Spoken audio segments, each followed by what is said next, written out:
Hello and welcome to a new video and a new session in our continued journey of trying to master geometry. And our today's agenda is going to be quadrilaterals and even more specifically parallelograms. Before we get into the details of quadrilaterals and parallelograms, I'm assuming that we are familiar with the basic ideas done earlier, because as we have seen earlier in the series, whatever ideas we learn, whatever theorems we discover or deduce, we will use them as a tool to derive more things. So for example, ideas like vertically opposite angles are equal to each other, all the angles on a straight line form up to 180 degrees, the sum of all the angles in a triangle is 180 degrees. When a transversal cuts across a parallel line, the alternate interior angles are equal to each other. Not only these very basic ideas to do with angles, we have also looked at congruency of triangles. So we know when two triangles are congruent. If all the three sides of a triangle are identical, I know the two triangles given to me will be congruent to each other. And what congruency means? Congruency means that all the sides and all the angles of a triangle are equal to each other. So we have discovered, so we have worked on congruence as well, and in quite a lot of detail. So I'm assuming that we are familiar with all of these ideas, because as we proceed further here, we'll be using those as a tool to derive further results. So it would be nice that if you are comfortable with these ideas, and if you are, you will see that this discussion is going to be very fast and very quick, and it will almost be a breeze if the basic ideas are clear to you.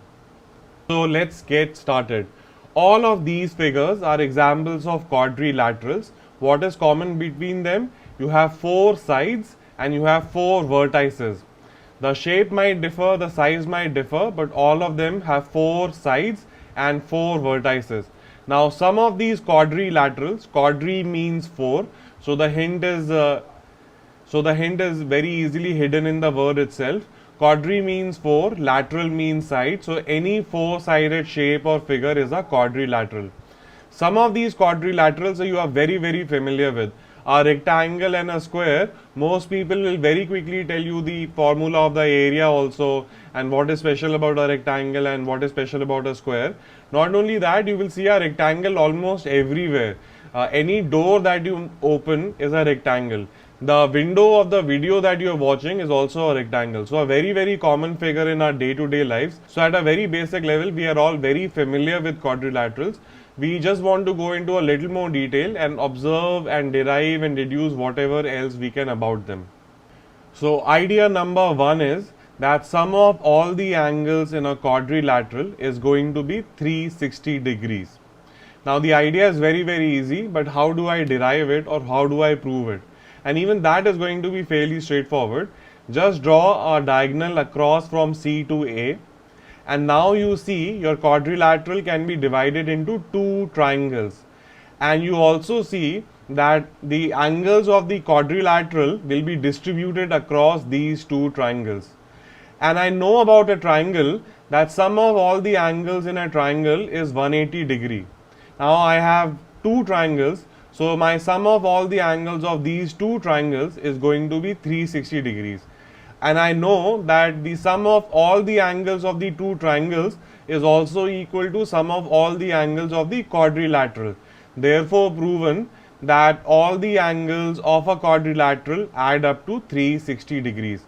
So a very easy proof, but notice that to prove that the quadrilateral angles add up to 360 degrees, I am using the idea that we learned earlier, that the sum of all angles of a triangle is 180 degrees.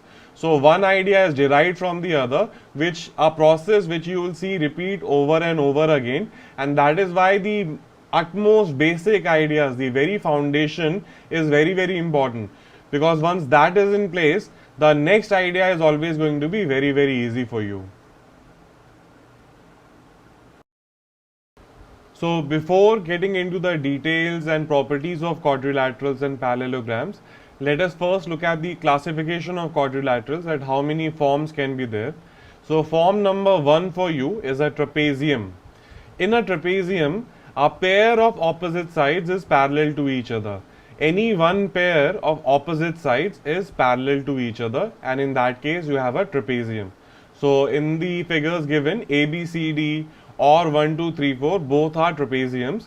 In the first figure, CD is parallel to AB, and in the second figure, the line 1, 3 is parallel to line 2, 4.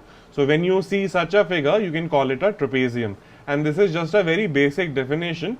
As we move further, we will work on results related to a trapezium and we'll do more work. But as of now, just looking at what the definition is. Our next definition is what is a parallelogram. Now in a trapezium, the opposite sides were parallel to each other. One pair of opposite sides was parallel to each other. In a parallelogram, both the pairs of opposite sides are parallel to each other.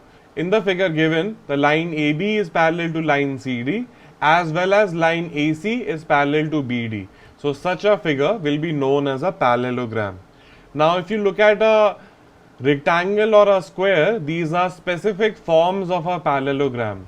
So if you look at a rectangle, again you notice that lines AB and line CD are parallel to each other as well as line AC is parallel to line BD. So both the opposite pairs are parallel to each other, but there is one more extra piece of information given, that one of the angles is 90 degrees. Now you might already know that in a rectangle all the angles are 90 degrees, but at the very basic definition level, one angle being 90 degrees is enough, because from that information you can derive that all the other angles are 90. So the most basic definition of a rectangle is a parallelogram, because I already know what a parallelogram is. A parallelogram is where the opposite sides are parallel to each other, both the opposite sides are parallel to each other, and a rectangle is a parallelogram where one of the angles is 90 degrees.